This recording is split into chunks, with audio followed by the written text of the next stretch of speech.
इंसान इस दुनिया में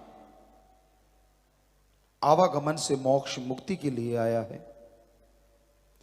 जीते जी परमानंद मिले, जीते जी बेइंतहा खुशियां, आत्मिक शांति मिले, इसके लिए रब ने बंदा बनाया है।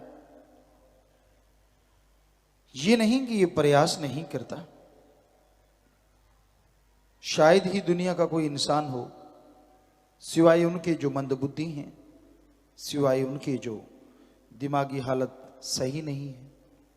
हर इंसान चाहता है उसे सुख मिले, शांति मिले, खुशियां मिले, आनंद परमानंद मिले। और ऐसा भी नहीं कि उसके लिए प्रयास नहीं करता, हर कोई प्रयासरत है।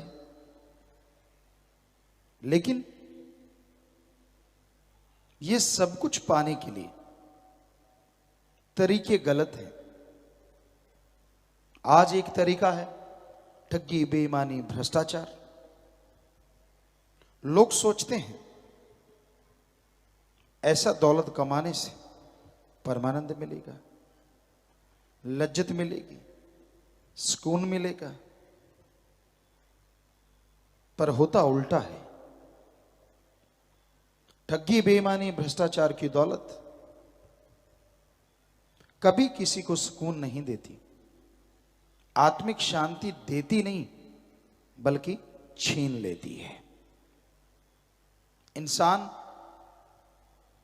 बेचैन हो जाता है, गमगीन परेशान हो जाता है। उससे वो लोग बेहतर हैं जो रोजाना कमाते हैं, खाते हैं और धरती पे पड़े हुए मिट्टी के ढेलों पे सो जाते हैं। ऐसी नींद आती है, ऐसे बेखबर हो जाते हैं कि उनके लिए दीन दुनिया का कोई मतलब नहीं। एक असीम शांति, आनंद, टेंशन फ्री जब इंसान होता है तभी ऐसी नींद आती है, जिसे इंग्लिश में बोलते हैं स्लीप साउंड।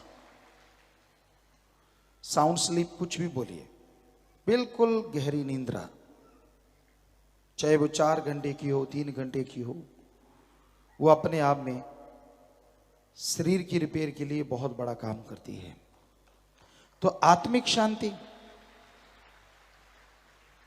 लज्जत उन्हें भी मिलती है, पर हमारे नजरिए से, सभी धर्मों के नजरिए से ठगी, बेईमानी, भ्रष्टाचार 100% गलत रास्ता है। इसी से जुड़ा हुआ किसी का हक मार के खाना, दूसरे से रोटी का निवाला छीन के अपने मुंह में डालना, इससे भी किसी को कोई सुख शांति नहीं मिल सकती। फिर एक और रास्ता है, लोग अपनी वाहवाह के लिए, मान बढ़ाई के लिए, बड़ा साबित करने के लिए अपने पीछे लोगों को लगा लेते हैं। उसके लिए वो जुल्म और सितम करते हैं, पता नहीं कौन कौन से पाप गुनाह करते हैं। ये अलग बात है, वो किसी के सामने तो नहीं आते, पर भगवान अल्लाह वाहिगुरु से कोई छुपा नहीं सकता। ऐसे लोगों का भी हशर एक दिन बुरा होता है। ये रास्ता भी आत्मिक शांति, सुकून, चैन लेने के लिए बिल्कुल गलत है। आप ये देखते होंगे एक और रास्ता है, अपनी भावनाओं को काबू में ना रख पाना, जिसकी वजह से इंसान एड्स, काला पीलिया, कई तरह की भयानक बीमारियों से ग्रस्त हो जाते हैं। वो बुरे कर्म करते हैं, कुकर्म करते हैं। उन्हें लगता है ऐसा करने से आत्मिक शांति, लज्जत, आनंद आएगा। पर शरीर रोगों का घर बन जाता है, घर बर्बादी का आलम छा जाता है और इंसान बेइंतहा दुखी हो जाता है। यह रास्ता भी 100% गलत है। कई लोग मोह ममता में पड़ जाते हैं, अपने लिए, औलाद के लिए सब कुछ करना है, उसके सिवाय कोई नजर नहीं आता। उनके लिए ठगी, बेईमानी, बुरे कर्म करना। इस पे एक बात ख्याल में आई। पुराने समय में, बहुत पहले, एक आदमी था, कोई भी राहगीर आता था उसे वो लूट लेता था। हट्टा कट्टा मजबूत था। उस मार्ग पे एक दिन संत आए, उसने संतों को भी रोक लिया। आपके पास जो सामान है मुझे दे दीजिए।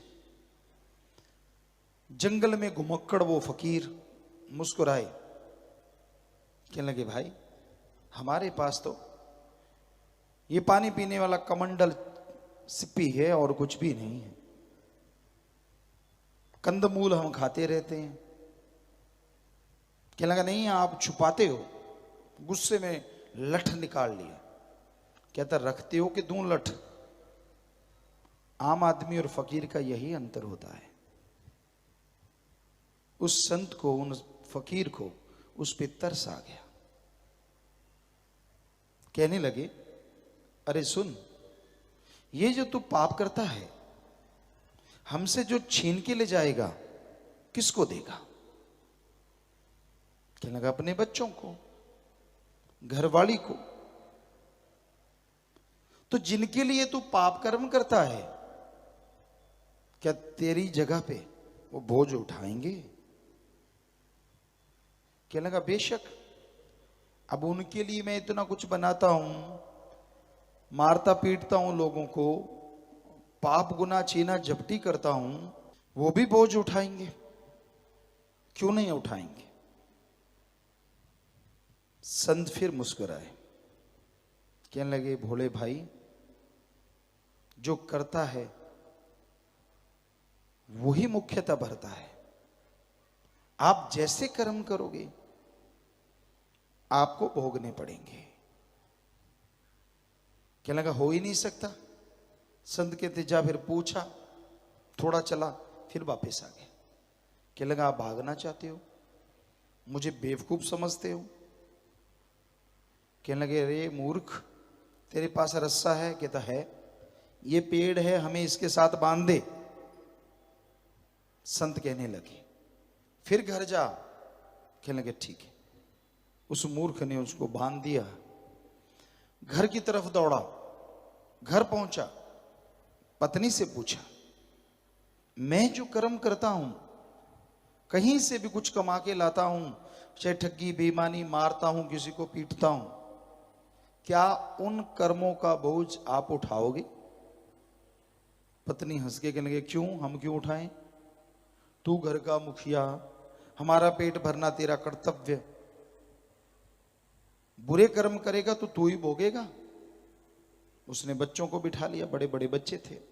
क्यों बेटा, बेटी, आप बच्चों बताओ सब लोग, क्या आप जो मैं करके लाता हूं, ठगी बेईमानी या मारा पीटी करता हूं, क्या उन कर्मों का फल आप भी उठाओगे? कहते, ना जी ना, आप बाप हैं, आप बड़े हैं घर में, आपने कमा के लाना है। जो कर्म आप करते हैं उसका फल भी आपको ही भोगना पड़ेगा। हम क्यों बोझ उठाएंगे? आंखें खुल गई, रोने लगा। ओ, याद आया संत। जाते टाइम थोड़ी देर लगी, लेकिन संतों के पास लौटते टाइम देर नहीं लगी, बड़ी स्पीड से आया। रस्सा खोला, चरणों पे गिर गया, रो रो के संतों के चरण भी खो दिए। संत तो दयावान होते हैं। कहने लगे, क्यों, हुई तसल्ली? कहने लगा, जी 100% हो गई तसल्ली। पर मुझे इतने मैंने पाप किए हैं, कैसे क्षमा होगा, कैसे मुआफी मिलेगी? संतों ने कहा ये ले गुरु मंत्र, इसका जाप कर। उसका जाप करने लगा राम नाम का, तो वो इंसान ही नहीं, महापुरुष बन गया, जिसे लोग सदियों से याद रखते।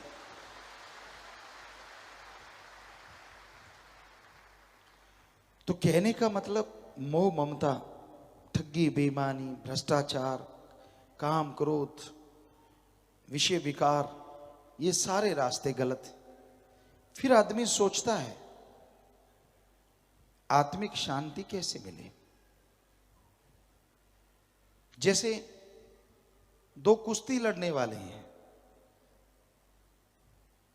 तो वो सोचता है दूसरे पे विजय कैसे मिले। दो ही तरीके हैं, एक तो बॉडी में पावर, दूसरा टेक्निक। टेक्निकली आना चाहिए और पावर होनी चाहिए। उसी तरह आत्मिक शांति के लिए एक तो राम का नाम, और दूसरा कैसे जाप करना है, कैसे भक्ति करनी है, कैसे सेवा करनी है, वो टेक्निक आनी चाहिए। राम नाम की पावर मिल गई। संतों ने राम नाम का इस्तेमाल करने की टेक्निक बता दी। अब राम नाम को जितना खाओगे उतनी ही आत्मा पावरफुल होगी, और जितनी आत्मा शक्तिशाली होगी उतनी ही आपके अंदर आत्मिक शांति आएगी और तमाम खुशियां मिलेंगी, तमाम आनंद लज्जत मिलेगी।